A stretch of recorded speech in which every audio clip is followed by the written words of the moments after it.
Secondly ये है कि ये भी कहा जाता है कि रेगुलर साइकिल्स में देर इज लाइक 5% चांस के ओव्यूलेशन ना भी हुई हो। तो इट्स ऑलवेज बेटर कि आप सब फर्टिलिटी वाले केस के अंदर एफएसएच, एलएच, प्रोलैक्टिन और day 21 progesterone in any case मांग लो, बेशक रेगुलर साइकिल भी है तो वो फिर बेहतर ही रहता है एक वर्कअप में। ठीक है। जी मैम, थैंक यू। लेकिन अगर आप क्लिनिकली मेरे से पूछो, when you are doing clinic, very frankly, तो आप एफएसएच, एलएच ही सिर्फ नहीं यूज करते हो टू डायग्नोज पीसीओ। अनफॉर्चुनेटली बहुत सारे डॉक्टर्स जो है वो एफएसएच, एलएच इसलिए करा रहे होते हैं शायद कि because they want to diagnose the polycystic ovaries. हालांकि पॉलीसिस्टिक ओवरी का जो डायग्नोस्टिक क्राइटेरिया है वो हमें भी पता है कि वो it's not based on the FSH, LH levels, it's actually more of clinical, यानी कि ओलिगोमेनोरिया हो रहा है उसको, या हाइपर एंड्रोजनिज्म के साइंस है, या अल्ट्रासाउंड के ऊपर पीसीओ वाली फाइंडिंग है, तो इनमें से 2 आउट ऑफ 3 अगर क्राइटेरिया पूरे हो रहे हैं तो फिर वो पीसीओ में आता है। तो इसलिए सब फर्टिलिटी के वर्कअप में हम करा लेंगे, but not necessarily to diagnose PCO. ठीक है। जी मैडम, थैंक यू। वेलकम। जी, किसी और ने कोई क्वेश्चन? लास्ट टाइम हमने सब फर्टिलिटी किया था, बहुत अच्छा वो कवर तो हो गया था, आई थिंक सो।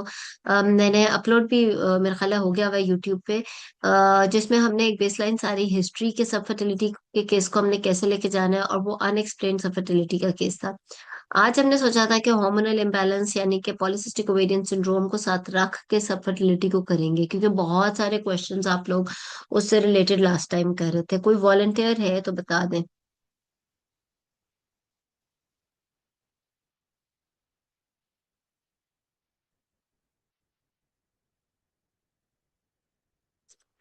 किसी ने क्या स्टार्ट ऑफ टॉक्स प्रिपरेशन भी बता दें। मैं पहले भी कई क्लासेस इस पे हमारी हो चुकी हैं, लेकिन आई एम श्योर अब क्योंकि नया सेशन है इसलिए आप लोग दोबारा से वो करना चाह रहे होंगे। बट यस, थोड़ा सा अगर आप समराइज करके बात करो तो देखो, थियोरेटिकली आई होप बिकॉज आप लोगों में से सबका ही तकरीबन रिटर्न हो गया होगा, या जो अभी रिटर्न की भी तैयारी कर रहे हैं उनके लिए, अगर आप इस चीज को देखो, तो थ्योरी आप कवर कर आए हो। अभी आपका एग्जाम, नेक्स्ट एग्जाम कब एक्सपेक्टेड है वैसे?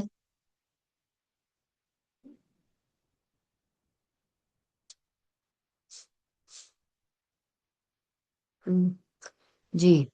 सो सॉरी, जी, नेक्स्ट एग्जाम कब एक्सपेक्टेड है? अभी नहीं पता किसी को भी। मेरा ख्याल है फेब में, अगर रोजे आ रहे हैं फिर ईद के बाद ही होगा, मार्च अप्रैल में जाके आई गेस होगा। मई में है, ओके।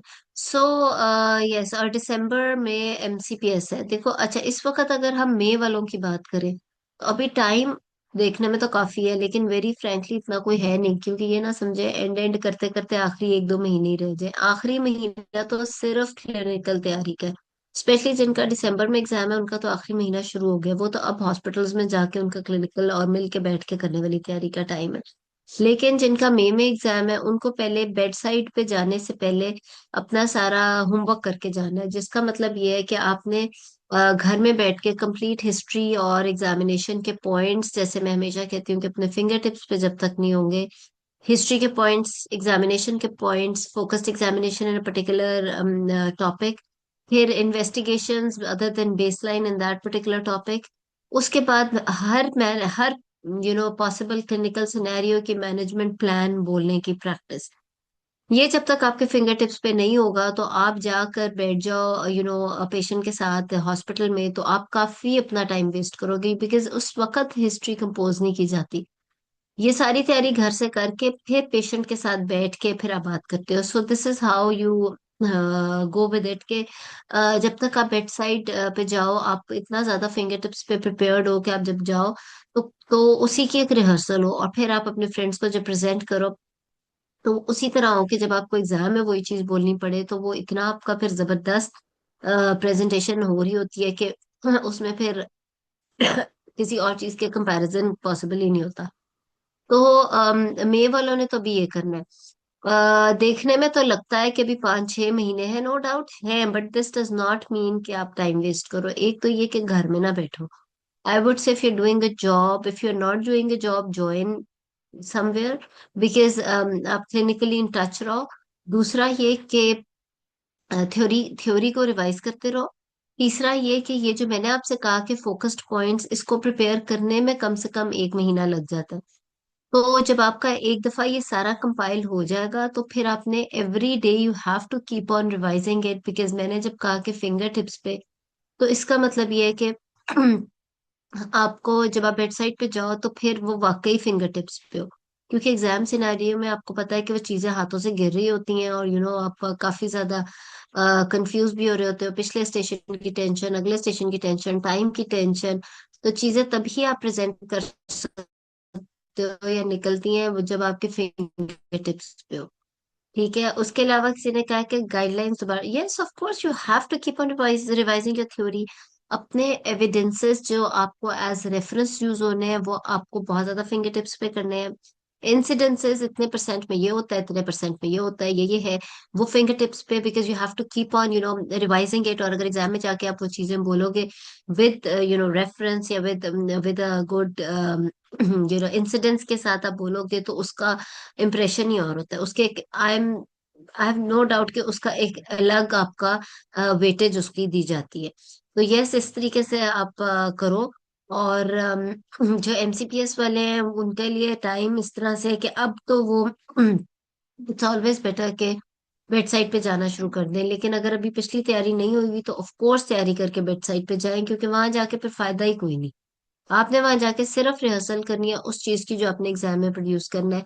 वहां जाकर तैयारी शुरू नहीं करनी, तैयार हो के वहां जाना है, इन अदर वर्ड्स। ठीक है जी।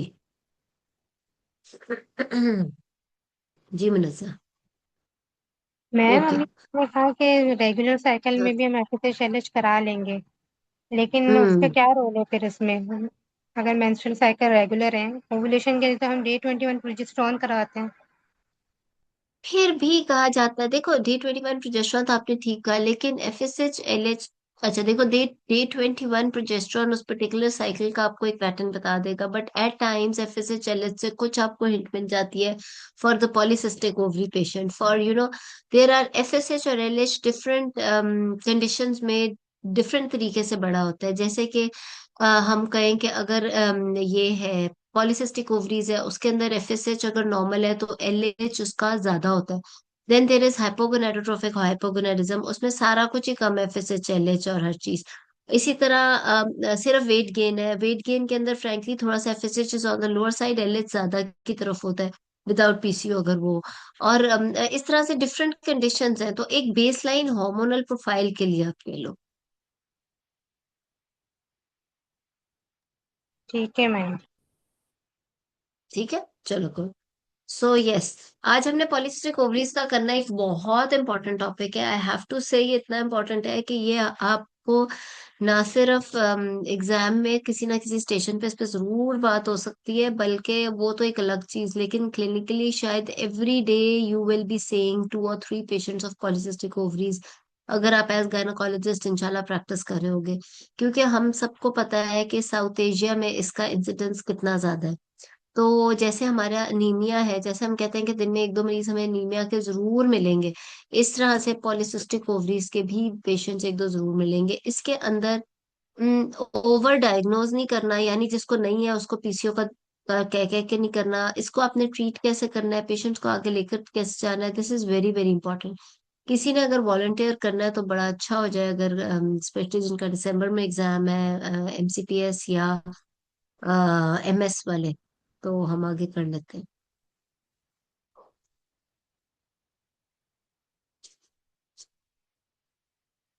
जी।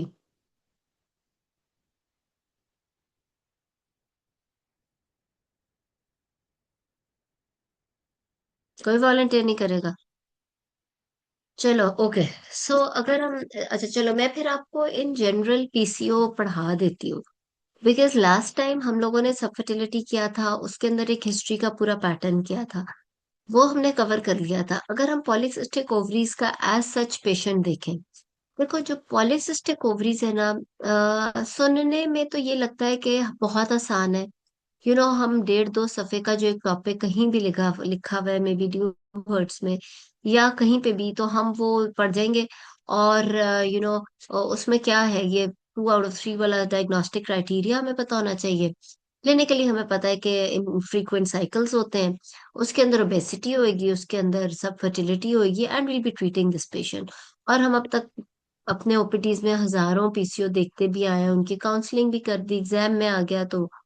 But always remember, PCO is not just all this, it is a very vast subject. अभी हमें पता है, इस पे शायद किताबें भी लिखी जा चुकी है।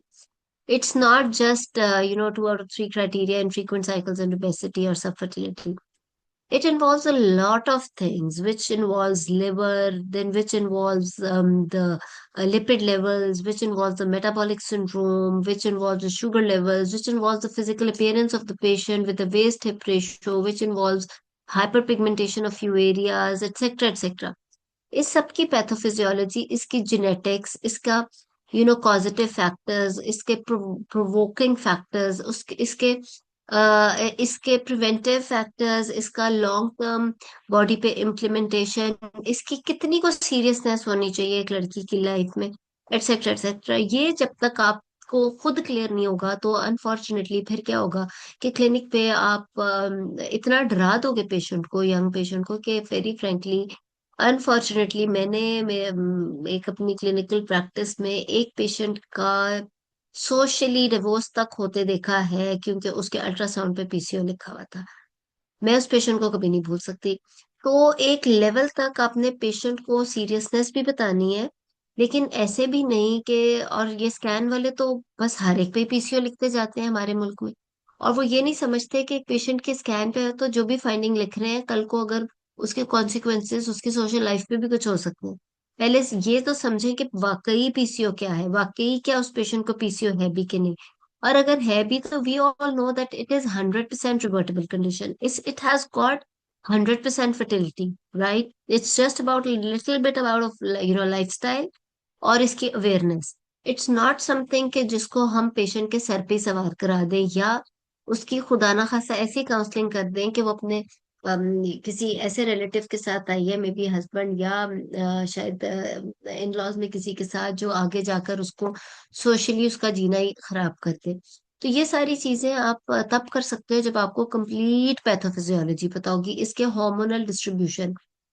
सो वी ऑल नो, जैसे मैंने आपको कहा कि पीसीओ के अंदर ये सारा कुछ होता है। अ, एक अच्छा क्वेश्चन समरीना ने किया है, समरीना ने, हम थोड़ा सा इसकी थ्योरी कर लेते हैं, उसके बाद क्वेश्चंस ले लेंगे समरीना, फिर आप पूछ भी लेना। Instead of typing such long questions, it's always better to raise hand over there and then पूछ लो, तो वहीं पे जवाब हो जाएगा, because at times I can not just read the whole question on chat. तो मैं आपको ये बता रही थी कि इसके अंदर वी शुड नो कि एक बड़ी इंटरेस्टिंग बात यह है कि ये इसकी जो जेनेटिक्स पीसीओ की है, वो सिर्फ मदर की साइड से नहीं आती, वो फादर की साइड से भी आती है। It's autosomal recessive. इसके अंदर क्योंकि कहने को तो पॉलिसिस्टिक ओवरीज है, बट ये मेल्स में भी है ये डिजीज। क्योंकि it is not just the involvement of ovaries, it's involvement of many many other systems in the body which involves the lipids, heart and the metabolic syndrome. तो ये gene mail carry भी करते हैं। तो ये दोनों side से jeans आती है। उसके अलावा इसके अंदर, जैसे मैंने आपसे कहा, कि हमें थोड़ा सा हार्मोनल प्रोफाइल का पता होना चाहिए, जो कि हमने क्लास के शुरू में डिस्कस कर दिया, मुन्नजा ने और कुछ एक दो लोगों ने अच्छे क्वेश्चंस किए, कि किस में एफएसएच एलएच कराना है, किस में प्रोजेस्टेरोन नहीं कराना, तो इसमें इसलिए कराना है। अच्छा, उसके अलावा हमने ये कहा कि डायग्नोस्टिक क्राइटेरिया के अंदर 2 आउट ऑफ 3 वाला जो क्राइटेरिया, जो मैंने शुरू में भी बोला, उसमें एक तो चलो इनफ्रीक्वेंट साइकिल्स है। इनफ्रीक्वेंट साइकिल्स एग्जैक्टली क्या मतलब है इसका, as gynaecologist we all should know. और वो क्या है, किसी ने प्लीज कुछ बोलना हो बीच में, मुझे रोक के बोलते जाए, it's just like a mutual discussion, ये एक साइड की क्लास नहीं है, ठीक है? सो आई विल रियली अप्रिशिएट अगर कोई सवाल कर ले, और अगर किसी ने बीच में कोई केस भी प्रेजेंट करने का वॉलंटियर करना है तो प्लीज कर देना, specially for the MS and MCPS students. तो मैं आपको ये बता रही थी कि इनफ्रीक्वेंट साइकिल्स, हमें पता है कि 1 week plus minus normal date, यानी एक स्पेसिफिक डेट पे प्लस माइनस 1 वीक हो तो वो नॉर्मल साइकिल होता है। बहुत कम, I think there are only 25% of the girls who get periods exactly at the same date in every month. So plus minus 1 week हो सकता है, एक चीज। दूसरी चीज ये कि ओलिगोमेनोरिया एक्चुअली तब हम कह देते हैं जब मैं, मतलब जो हमारे लिखा हुआ एविडेंस में वो ये है कि एक गर्ल को 12 महीनों में से 9 महीने पीरियड्स आने चाहिए हर सूरत, अदरवाइज वो एंडोमेट्रियल ओवरग्रोथ या हाइपरप्लेसिया या उसकी तरफ बात जा सकती है। तो इस चीज का थोड़ा सा नॉलेज होना चाहिए। उसके अलावा hyperandrogenism is a complete topic, please इसको हर पेशेंट में, हम सबको पता है, specially who have done theory, कि हाइपर एंड्रोजनिज्म हम हर एक में डिक्लेयर नहीं कर देते। हमें वो फिरमैन गैल्वे स्कोरिंग का पता है, अगर उसके मुताबिक हाइपर एंड्रोजनिज्म है तो सिर्फ टेस्टोस्टेरोन लेवल्स पे हम जाते हैं, डीएचई लेवल्स या फ्री टेस्टोस्टेरोन लेवल पे जाते हैं। उसकी वजह क्या है? उसकी वजह ये है कि अगर तो आपको एग्जामिनेशन पे वो हाइपर एंड्रोजनिज्म नहीं मिला, तो पीसीओ में या किसी भी और पेशेंट में आपने इतने महंगे टेस्ट नहीं लिखने शुरू कर देने। और फिर आपको हाइपर एंड्रोजनिज्म में फीमेल की बॉडी में, जी मनजा, मैडम, ये हाइपर एंड्रोजनिज्म में हम फ्री एंड्रोजन इंडेक्स करवाएंगे या free androgen testosterone? Index is the best thing, वो उसमें रेशो होता है ना, टेस्टोस्टेरोन और मैं खाली डीएचए का रेशो होता है। किसका रेशो होता है free testosterone free androgen index में? देयर इज अ फॉर्मूला, वो आप कैलकुलेट करते हो, लेकिन उसके लिए आपको शायद टेस्टोस्टेरोन और एक और हार्मोन के टेस्ट की जरूरत होती है, और फिर आप उसका रेशियो निकाल के कैलकुलेट करते हो। तो मैडम, हम तो मैं, क्लिनिकली दोनों में से क्या करवाते हैं? अगर एग्जाम में पूछा जाए, फ्री महंगा क्या एंड्रोजन है? इंडेक्स का क्या फॉर्मूला है मनजा? मैडम, ये फॉर्मूला नहीं पता। उसका फॉर्मूला है, फ्री एंड्रोजन टोटल इंडेक्स में टेस्टोस्टेरोन, दो हॉर्मोन्स आते हैं जी, टोटल किसी और को पता? Total total testosterone upon sex hormone binding globulin into 100। Very good. तो अगर आपने फ्री एंड्रोजन इंडेक्स पता करना है तो आप उसमें टोटल टेस्टोस्टेरोन लेवल और सेक्स हार्मोन बाइंडिंग ग्लोबुलिन का कराओगे टेस्ट, और उसका फिर खुद कैलकुलेट करोगे ratio, and that will give you free androgen index. Free androgen index find करना इज ऑलवेज बेटर, तो आप वो कर लो ऑब्वियसली, क्योंकि जो फ्री टेस्टोस्टेरोन है सिर्फ वो ही आपका करता है हाइपर एंड्रोजनिज्म। ठीक है। और इसके अंदर आपको कुछ चीजें पता होनी चाहिए कि कौन से एंड्रोजन के हॉर्मोन्स हैं जो आपको सॉरी जस्ट अ मिनट।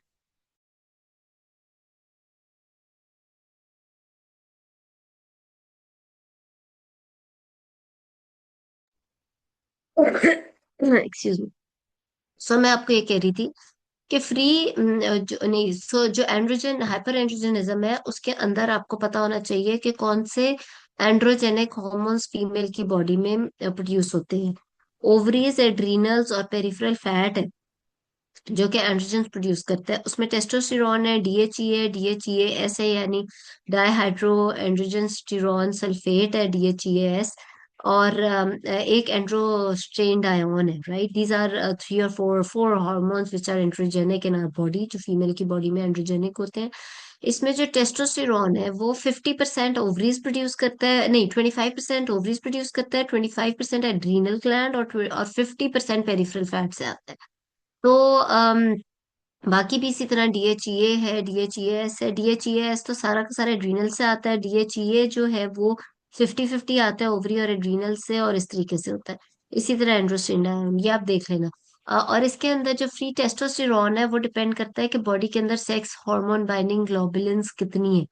और वो जो सेक्स हार्मोन बाइंडिंग ग्लोबुलिन है, क्योंकि टेस्टोस्टेरोन जितना भी बॉडी में प्रोड्यूस होता है वो तकरीबन जो फीमेल्स में सिर्फ 1% ही फ्री रहता है, बाकी सारा सेक्स हार्मोन बाइंडिंग ग्लोबुलिन के साथ अटैच हो जाता है। तो जिसकी बॉडी में सेक्स हार्मोन बाइंडिंग ग्लोबुलिन ज्यादा है उसकी बॉडी में hyperandrogenic effect of testosterone कम होंगे। उसकी वजह यह है कि फ्री टेस्टोस्टेरोन कम होगा, ज्यादा सेक्स हार्मोन बाइंडिंग ग्लोबुलिन के साथ लगा होगा। इसलिए ऐसी सारी कंडीशंस बॉडी में जो सेक्स हार्मोन बाइंडिंग ग्लोबुलिन्स को ज्यादा करता है, जैसे कि इस हाइपर ईस्ट्रोजनिज्म, प्रेगनेंसी, इस तरह की कंडीशंस, वो सारी कंडीशंस हमारे अंदर एंड्रोजेनिक इफेक्ट कम करती है, क्योंकि वो सेक्स हार्मोन बाइंडिंग ग्लोबुलिन ज्यादा कर रहा है, तो टेस्टोस्टेरोन जाके उसके साथ लग जाएगा, फ्री टेस्टोस्टेरोन कम रह जाएगा, तो उसके कम एंड्रोजेनिक इफेक्ट्स आएंगे। और वो कंडीशंस जो सेक्स हार्मोन बाइंडिंग ग्लोबुलिन को कम करती हैं, जैसे कि यू नो पीसीओ हो गया, कुछ ड्रग्स हो गए, एक्सेट्रा एक्सेट्रा, हाइपर इंसुलिनीमिया हो गया, एलएच ज्यादा होना, इंसुलिन रेजिस्टेंस होना, वो सारी conditions sex hormone binding globulins को कम करती हैं, इसलिए फ्री टेस्टोस्टेरोन ज्यादा होगा, तो एंड्रोजेनिक इफेक्ट ज्यादा आएंगे। और टेस्टोस्टेरोन के हमें पता है रिसेप्टर्स कहाँ कहाँ होते हैं, स्किन पे होते हैं, स्केलेटल मसल्स में होते हैं, एक्सेट्रा एक्सेट्रा, तो वहां वहां टेस्टोस्टेरोन का थोड़ा एंड्रोजेनिक इफेक्ट ज्यादा आ जाएगा। तो इसके अंदर साथ साथ आपको ये पता होना चाहिए कि जो हमें पता है कि पॉलिसिस्टिक ओवरीज में इंसुलिन रेजिस्टेंस हो जाती है, और इसकी वजह से हाइपर इंसुलिनीमिया हो जाता है। और इस वजह से जो ओवरीज है उनमें इंसुलिन लाइक ग्रोथ फैक्टर्स के रिसेप्टर्स डेवलप हो जाते हैं, जिसकी वजह से एलएच और ज्यादा बढ़ जाता है, और थीका सेल से टेस्टोस्टेरोन भी ज्यादा रिलीज होता है। ये सारी थोड़ी सी पैथोफिजियोलॉजी जो शायद हमें लगेगा कि एमबीबीएस के लेवल की भी उसमें फिजियोलॉजी में बहुत ज्यादा डिटेल्स शायद होती हैं इस तरह की। तो लेकिन ये सारी पढ़ के जाना इसलिए जरूरी है क्योंकि अगर स्टेशन ही सिर्फ आपका पीसीओ का आ गया ना, तो उसमें जब तक आपको ये सारी बातें नहीं पता होंगी, specially hyper androgenic effect in in in PCO, तो देर इज नो पॉइंट कि आप इस चीज को करके जाओ। उसके अलावा ये जो सारी कंडीशंस हैं जो पीसीओ के अंदर, एलएच ज्यादा हो गया, इंसुलिन हाइपर इंसुलिनीमिया हो गया, इंसुलिन लाइक ग्रोथ फैक्टर ज्यादा हो गए, इसके अंदर कुछ और चीजें भी बढ़ जाती हैं जिसके अंदर जो कि हमारे जिसे कहते हैं कि मेडिकल सिंड्रोम, मेटाबॉलिक सिंड्रोम कर देते हैं। Sorry, just give me.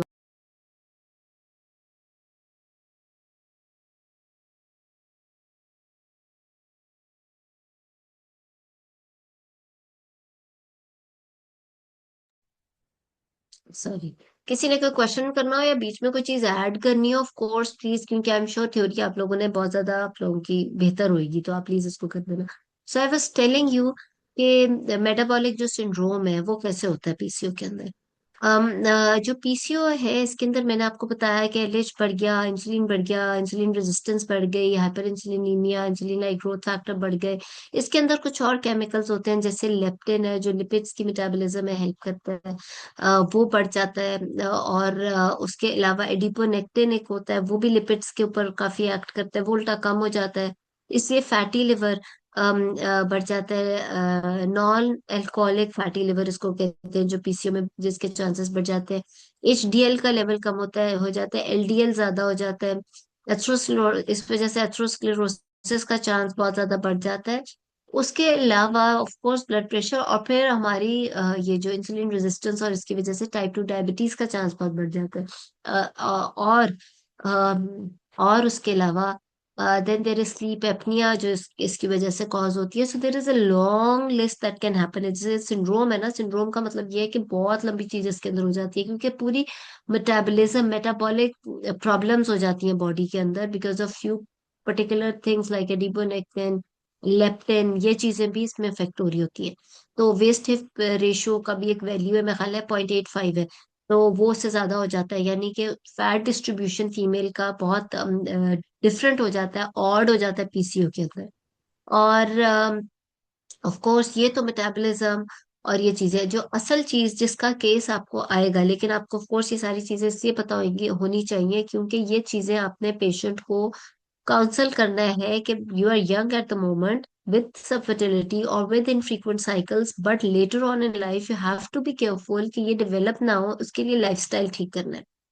But at the same time मैं आपको ये जरूर कहूंगी कि अगर कोई पेशेंट प्रेजेंट करता है सब fertility and your diagnosis is going more towards PCO, उसको काउंसल आपने बहुत अक्लमंदी से करना है। Don't counsel her in a way that she really has got some very serious gynaecological problem, ऐसी प्रॉब्लम जिसका कोई हल शायद नहीं है। We know in our part of the world, subcontinent के अंदर पीसीओ इंक्रीजिंग रैपिडली, और मुझे ऐसा लगता है कि इसका जेनेटिक रीजन बहुत ज्यादा है instead of just the lifestyle thing. Because अगर आप वेस्ट की साइड पे देखो तो शायद ओबेसिटी साउथ एशिया से ज्यादा ही होगी, बट वहां पे पीसीओ कम है। सो ये जैसे मैंने शुरू में कहा कि इसका जेनेटिक फैक्टर बहुत ज्यादा है एक चीज। और हम आई डोंट थिंक कि वेस्ट में कोई इतनी अच्छी डाइट दी जा रही है, या इतना फ्रेश फूड या इतना देसी फूड मिल रहा है वहां पे लोगों को, प्योर, कि जिसे हम कहते हैं ना यहाँ पे प्रोसेस्ड मीट, और ये इसका भी एक स्टोरी है एक्चुअली पीसीओ के अंदर प्रोसेस मीट और डाइट का relevance. PCO is more related to genetics I would say then the diet itself. Yes, diet में भी मैटर कर जाता है. डाइट में अगर हम कहते हैं प्रोसेस्ड मीट, अगर आप इसकी भी बहुत ज्यादा डिटेल में जाओ, आज तो खैर हम बात जो शुरू हुए हैं इसकी अंदर से अंदर एक्चुअली इसकी जितनी आप डेप्थ में जाते जाओ उसके अंदर ही अंदर बहुत डीप है ये सब्जेक्ट. और ये आपको सबको इसलिए बताना चाहिए क्योंकि ये तो हमारा टॉपिक है ना. ये मेडिसिन वालों का भी टॉपिक नहीं है, ये किसी और का टॉपिक नहीं है. ये जब तक आपको खुद ही नहीं पता होगा तो एक मेडिसिन वाले को क्या पता ओवरीज के थीका सेल्स ने क्या प्रोड्यूस करना है, या एलएच सर्ज क्या होती है, या फिर इंसुलिन लाइक ग्रोथ फैक्टर्स का ओवरी में क्या काम है. या हाइपर एंड्रोजेनिज्म फीमेल के अंदर किधर किधर कैसे कैसे कर रहा है. तो सबसे पहले तो आपको खुद पता होना चाहिए. तो आई वॉज टेलिंग यू कि डाइट का रोल, कुछ लोग कहते हैं कि डेयरी प्रोडक्ट्स छोड़ दें, प्रोसेस्ड मीट छोड़ दें, चिकन एक्सेट्रा. इसका रोल है but I think 1 to 2%. But how? क्योंकि yes, if someone is eating processed meat, something like that, तो there has to be few receptors जो बॉडी में जाकर वो रिसेप्टर्स प्रेजेंट हों जो उस प्रोसेस्ड मीट को रिस्पॉन्ड करके मेटाबॉलिज्म या हार्मोनल इम्बैलेंस करे. उन रिसेप्टर्स की भी वेरी फ्रेंकली कोई नाम है. इस पे आप को खुद भी बहुत रिसर्च करनी पड़ेगी. अगर आप करो तो ये बिल्कुल अनलिमिटेड किस्म की रिसर्च है. लेकिन ये जो रिसेप्टर्स हैं बॉडी के अंदर जो प्रोसेस्ड मीट को, लेकिन अगेन कितना को प्रोसेस्ड मीट, कितने को dairy products.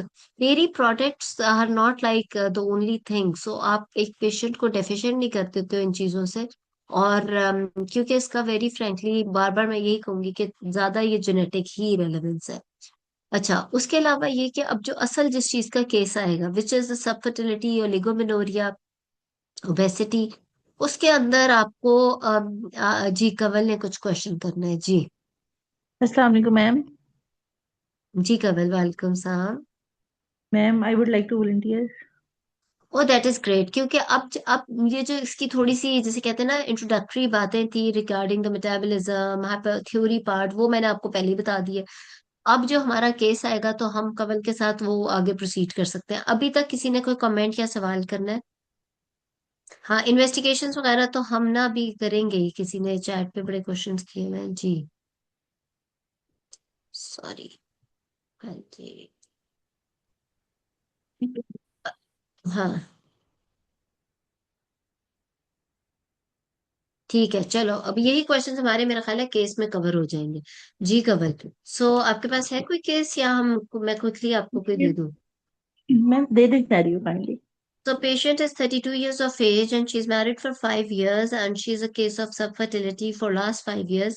And she also presents with the last period say 2 months back. And there is also complaint of infrequent cycles for last 2 years in specific and weight gain. Quickly history. Ma'am I would history like to तो हम repeat the last time scenario. कर भी चुके हैं सो जल्दी से कर लेते हैं. जी. जी ma'am. Ma'am firstly I would like to repeat the scenario. That my patient is 32 years of age, married for 5 years, presented with ma'am primary subfertility or secondary subfertility? Primary subfertility and weight gain and infrequent cycles for last 2 years, and she's married for 5 years. Ji.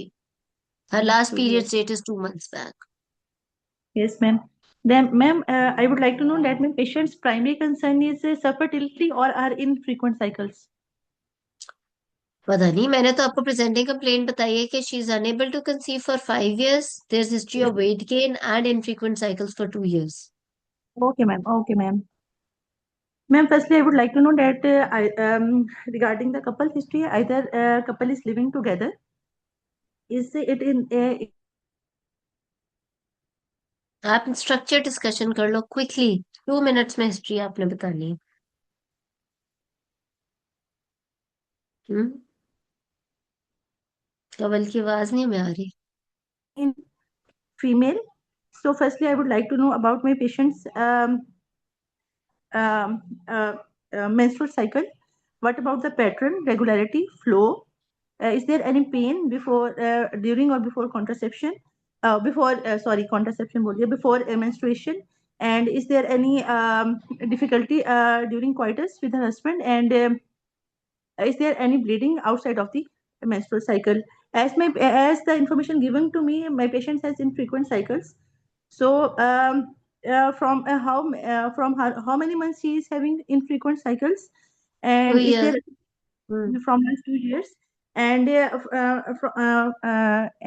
from when she is having difficulty, ma'am वो weight gain कब से कर रही है? Ma'am ये भी 2 years से scenario में 2 इयर्स दिया हुआ है ना. 2 years जी ma'am, and she is gaining weight from last 2 years.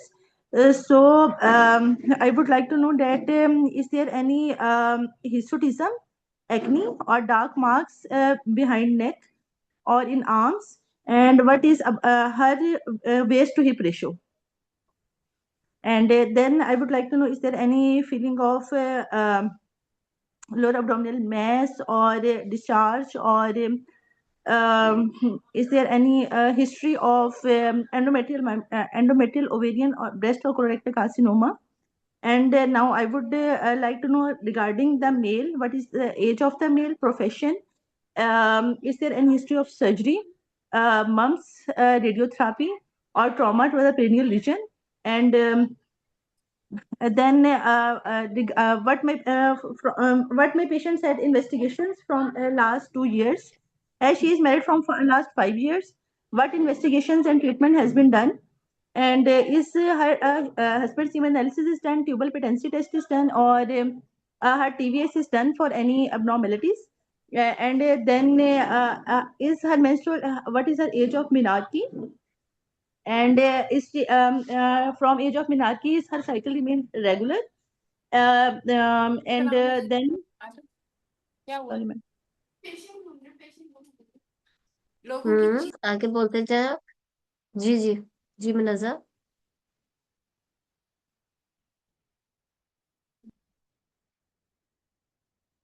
Munazza नहीं, सॉरी, कवल. जी जी जी कवल. हाँ जी ma'am, is there any history of surgery, or is she is having any chronic disease like diabetes, hypertension, ischemic heart disease, hepatitis, or tuberculosis in her and in her family? What is her socioeconomic status? And is she is allergic to any food or drugs? And what is her sleep and bowel habits? Hmm. Ma'am, now I will move towards the general physical देखो examination. ठीक है, history was all right. Again history को थोड़ा और practice करने की जरूरत है. मैंने आपको 3 मसले दिए: unable to conceive, infrequent cycle and weight gain. Atiya ने क्या क्वेश्चन करना है, जल्दी से कर लें, फिर मैं अच्छा 2 मिनट लेती मैम अस्सलाम वालेकुम। अच्छा मैम, इसके अंदर जो पीओआई की हिस्ट्री होगी हॉट फ्लशेस वाली, वो हमने लेनी है? थायराइड की हम लेंगे या नहीं लेंगे? बाकी और अदर हूँ. टीबी की? देखो बिल्कुल, मैंने कहा सब फर्टिलिटी तो इसको है, उसके अलावा इसका वेट गेन और इनफ्रीक्वेंट साइकिल है. इन तीनों सेगमेंट्स को क्विकली आपके फिंगर टिप्स पे चीजें हों, ताकि आप इन तीनों चीजों को क्विकली कवर करो. कैसे? yes, you started with the quartal frequency, living together, and कोई इन्वेस्टिगेशंस अभी तक हुई, जैसे कि मैंने हमेशा आपको सब फर्टिलिटी की हिस्ट्री में कहा. उसके बाद जब आप कवर करना शुरू, you know there is a problem in female in the history seems like, तो आप पहले फीमेल की हिस्ट्री से शुरू करते हो. पहले इनफ्रीक्वेंट साइकिल्स में you start with menarche, but first तो आप उसे पूछोगे कि 2 महीने से पीरियड्स नहीं आए, तो उसका प्रेगनेंसी टेस्ट हुआ है या नहीं, और प्रेगनेंसी के सिम्टम्स पूछोगे, राइट? उसके बाद आप उसका मिनार्की से शुरू करके, और उसके बाद आप उसका प्रीवियस साइकिल और अब वाले साइकिल को कंपेयर करोगे कि 2 साल से अब एग्जैक्टली मसला क्या क्या, कि बाकी इनफ्रीक्वेंट साइकिल्स भी हैं या नहीं, या कभी विड्रॉल लिया है या नहीं लिया है, सेकेंडरी मेनोरिया हो रहा है, क्या हो रहा है. उसके बाद आप obviously because there is infrequent cycle, तो आप उसको पॉलिसिस्टिक ओवरी के सिम्टम्स, यानी कि अच्छा, इसके अंदर हमने 2-3 बातें की, जैसे उससे वेस्ट हिप रेशियो पूछो, कि पेशेंट को क्या पता वेस्ट हिप रेशियो क्या होता है, तो वो चीज बड़ी अजीब है. इसमें आप हाइपरप्रोलेक्टिनीमिया के साइंस पूछोगे. Thyroid is associated with the polycystic ovaries. 12% of patients of polycystic ovaries have the thyroid disease, so they are hypothyroid. So yes, thyroid को तो इन एनी केस आपने सारा कुछ पूछना ही है. उसके बाद तीसरी चीज थी वेट गेन. तो ऑब्वियसली फिर सब फर्टिलिटी की बाकी सारी हिस्ट्री हमने ये फीमेल की पर्टिकुलर पूछ के, उसके बाद हेड टू टो हिस्ट्री जिसमें ट्यूबरक्लोसिस भी आता है, जिसके अंदर बाकी सारा कुछ करके फिर मेल की हिस्ट्री भी क्विकली पूछनी है. और फिर इसके अंदर रिमेम्बर वेट गेन भी आया. वेट गेन का क्या मतलब हुआ? देखो, weight gain can be because of, हमने कहा 2 साल से हुआ, उससे पहले कितना था, कुछ 10 kg बढ़ गया, कितना बढ़ गया, उसके अंदर there are many factors, maybe she's have she had to take steroids, maybe she had some खुदा ना some disease which has water retention or anything, maybe there is stress in the family or anything, because stress itself, अब तो weight gain या तो metabolism के मसले से, या ड्रग्स के मसले से, या फिर स्ट्रेस की वजह से होता है, तो आपने उसकी भी रीजन पता करनी है कि क्यों हुआ।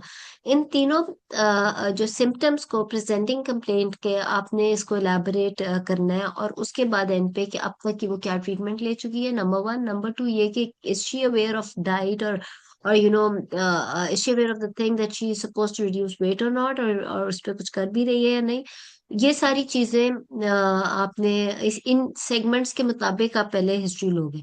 तो जब भी कोई प्रेजेंटिंग कंप्लेंट बोली जाए उसको बहुत गौर से सुने। उसकी वजह यह है कि उस प्रेजेंटिंग कंप्लेंट के मुताबिक ही तो आपने पूरी HOPI को डिटेल में बात करनी है।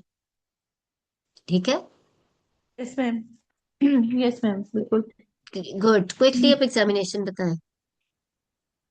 Firstly, I would like to know my patient's BMI, what is her height and weight, and then regarding her vitals, blood pressure, pulse, respiratory rate, and is there any signs of pallor, jaundice, koilonychia, and is her thyroid is enlarged? What about her and her breast examination? Is there any marks on neck or in axilla, like acanthosis nigricans? And then I would move towards the para-abdominal examination. On inspection, I would like to know what is the respiratory movements. Is there any scar marks or stria?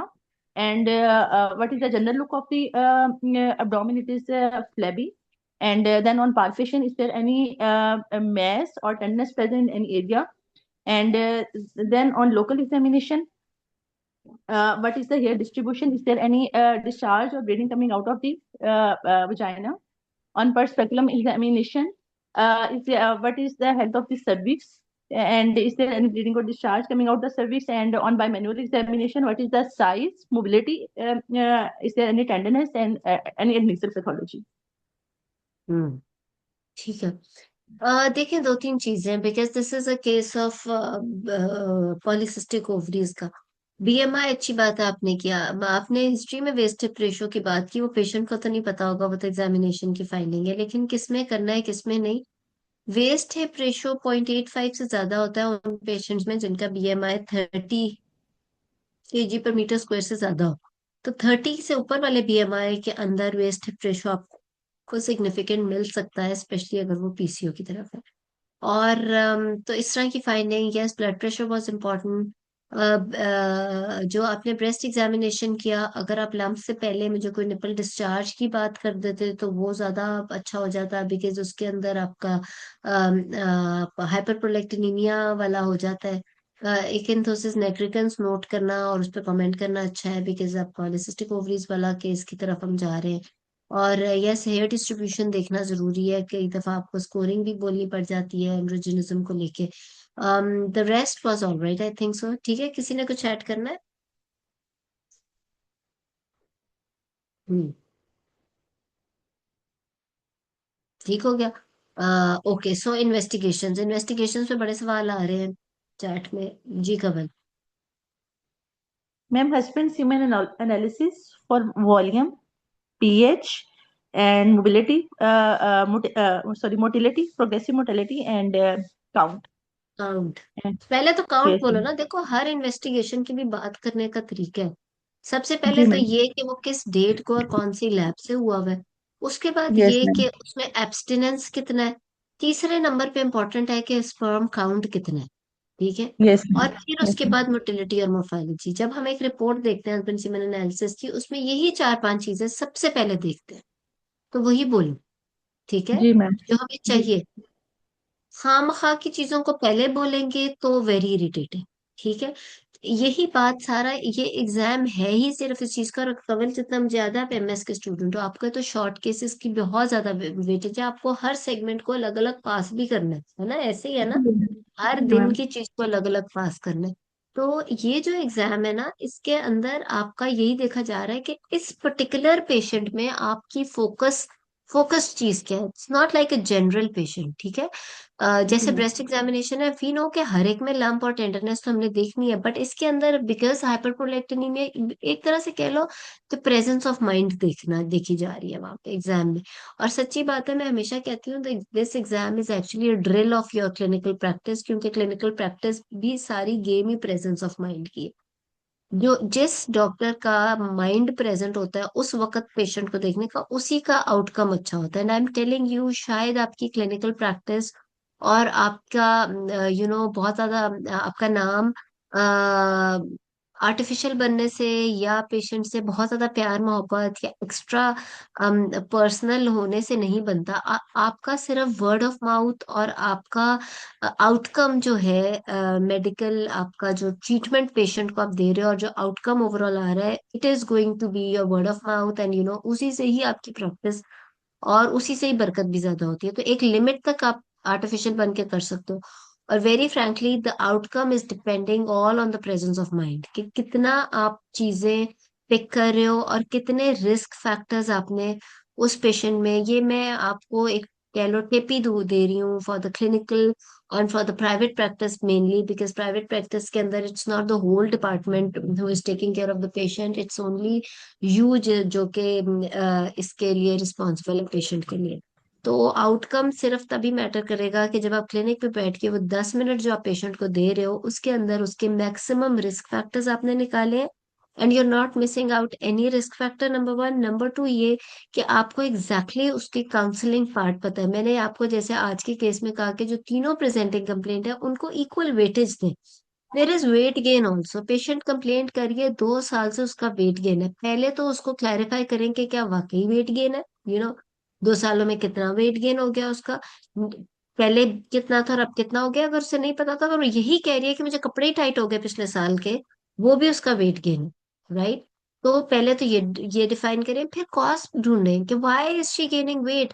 सिर्फ weight gain presenting complaint के बाद and पे management या treatment में ये बोल देना कि मैं उसको लाइफस्टाइल चेंजेस और वेट रिडक्शन की एडवाइस करूंगी, तो ये तो बिल्कुल गलत है। आपने पहले तो कॉज ही नहीं देखी कि वेट गेन हुआ क्यों। क्या उसको वो स्टीरॉइड्स ले रही थी, क्या पिछले दिनों में उसका कोई वाटर रिटेंशन वाला कोई मसला चल पड़ा था, या फिर उसके घर में कोई इतना स्ट्रेस चल रहा है कि maybe she needs antidepressants before she reduces weight, etcetera etcetera, या उसको हाइपोथायराइड को डायग्नोज हुआ हुआ है।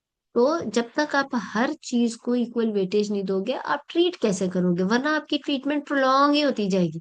पेशेंट के क्लिनिक पे चक्कर ही खत्म नहीं होने, ना उसका वेट रिडक्शन होता है होना। आपने उसे 26 साल की थी, आपने उसे कहा पहले वेट रिड्यूस करो, फिर मैं प्रेगनेंसी की तरफ जाऊंगी, अभी तुम बहुत यंग हो।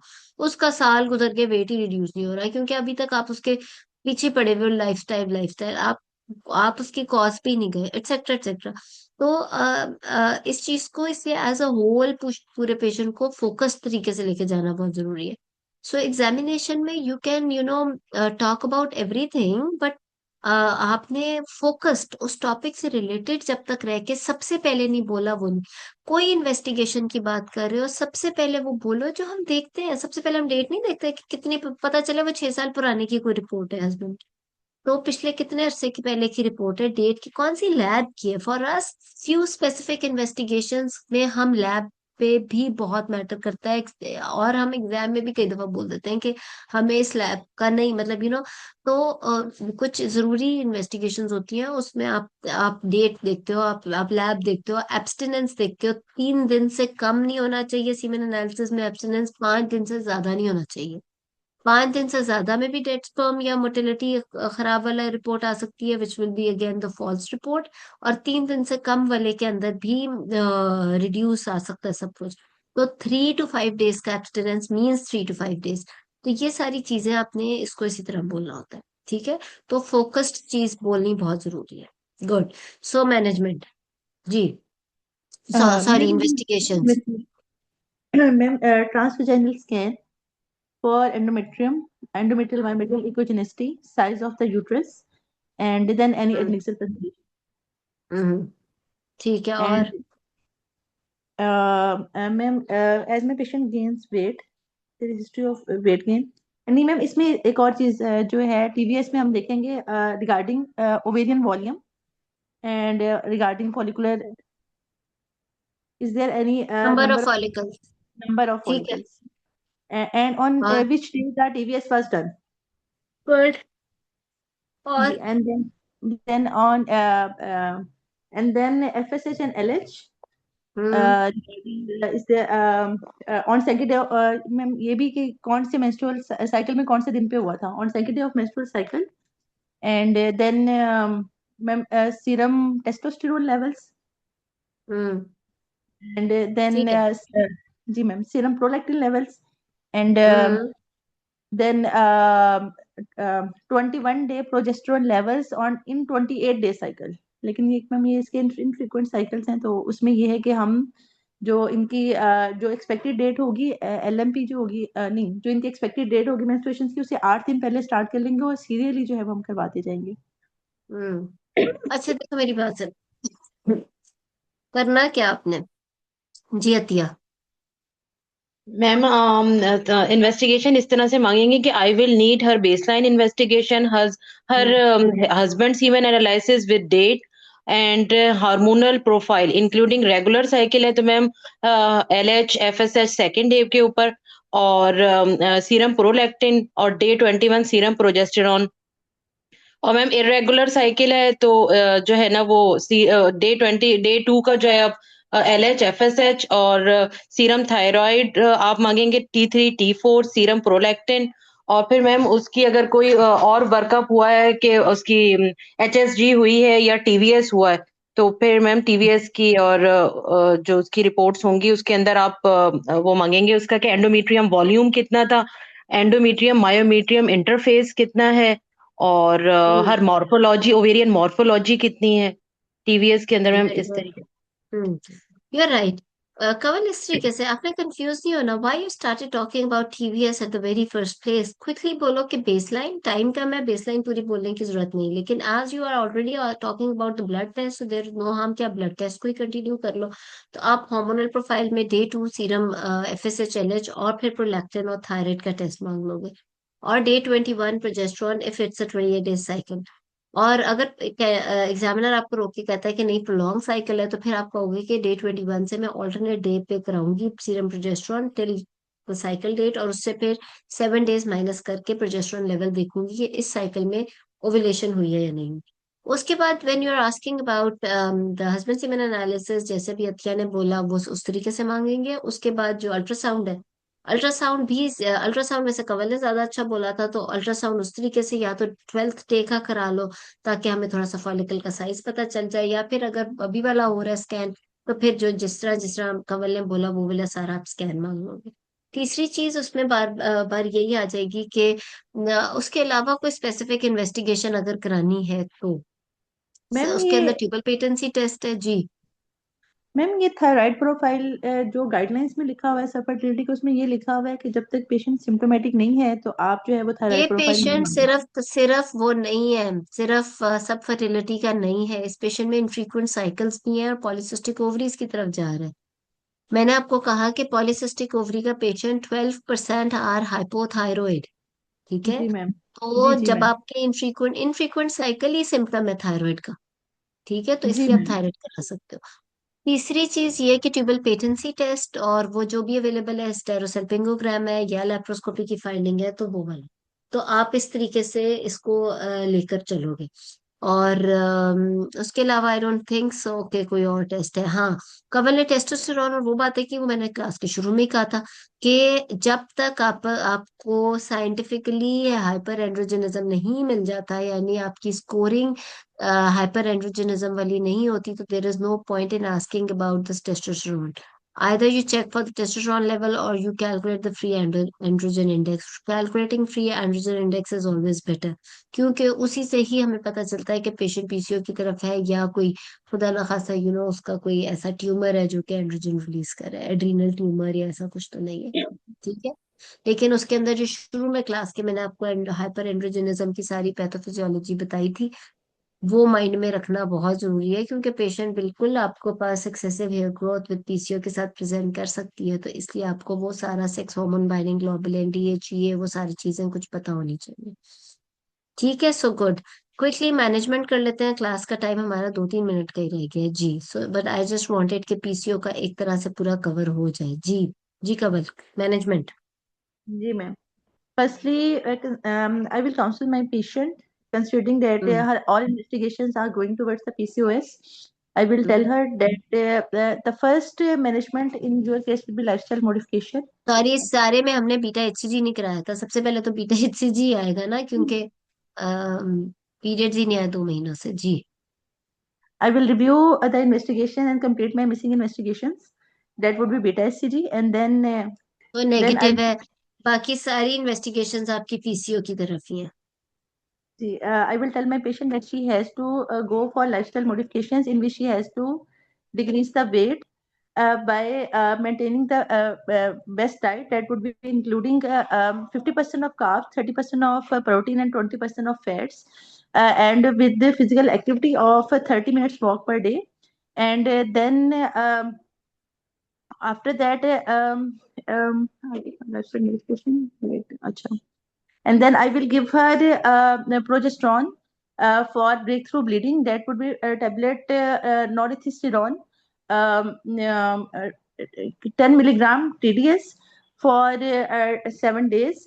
And then when my patient is having a breakthrough bleeding, then I will start her. Ma'am, अब इसमें ovulation induction. I will give her ovulation induction in the form of letrozole, 2.5 milligram, and I will increase the dose until I have the mature follicle.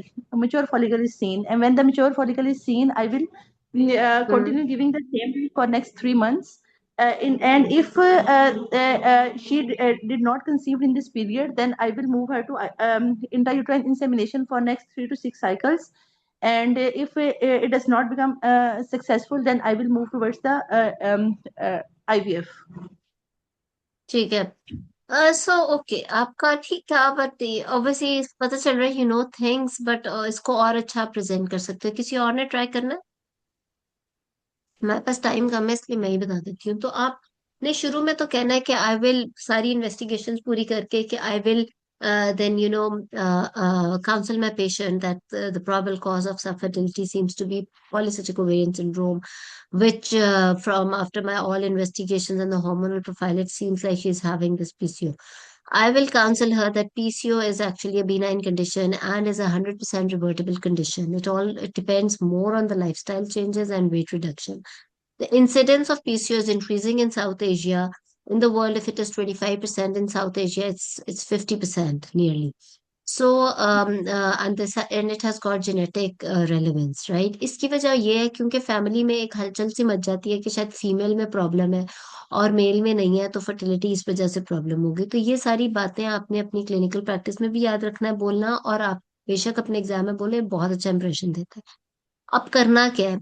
You will explain to the patient that lifestyle and weight reduction is that important that if she reduces 10% of the weight in 3 month time, there are more than 90% chances that she will conceive in 3 months naturally without any ovulation induction or without anything.